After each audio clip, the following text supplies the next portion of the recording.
After successful attacks by Ukrainian drones on the Kerch bridge in the summer of 2023, the Russians do not transport military cargo through the railway part of the bridge. OSINT agency Malfar investigators analyzed movement on the bridge in the period before and after the attack on the crossing. Analysis of satellite images shows that from February to April 2024, not a single freight train with military equipment was recorded on the Kerch bridge. Only once on February the 29th, a freight train crossed the bridge carrying more than 50 tanks of fuel.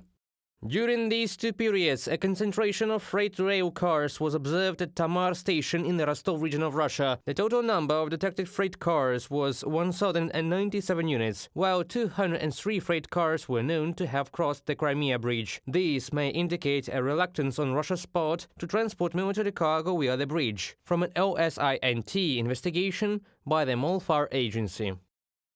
Also, there was no traffic on the bridge involving the Russian military in March and April. Analysts know that Russia is actively using the railway in the war against Ukraine. Now, to deliver military equipment to the front, Russians use alternative land and air routes. In particular, they are building a railway network through the temporarily occupied territories of Ukraine, Melitopol, Berdansk and Mariupol.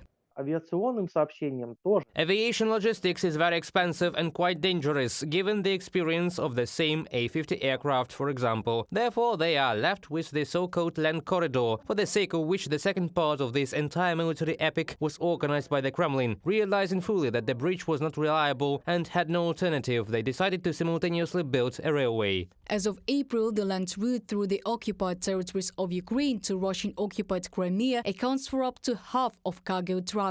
Earlier, we recall U.S. National Security Council representative John Kirby stated that damage to the railway supports had made the bridge almost unsuitable for transporting large military cargo, and this is a great success for Ukraine.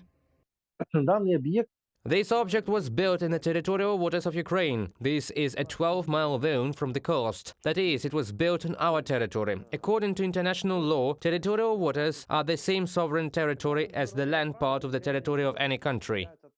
On the eve of Putin's so-called inauguration, traffic on the bridge was completely stopped. Russian propagandists allegedly announced new attacks on the crossing and said that this would happen with the help of drones. But to eliminate such a huge structure, tens or even hundreds of tons of explosives are needed, experts say. At the same time, the bridge can be comprehensively damaged by powerful missiles, just like ATACMS and Storm Shadow. However, analysts know that there is currently no need for a repeated attack on the Kerch bridge for now, because now it has lost its main function. Reported by Diana Kolesnik, Victoria Smirnova, UATV News.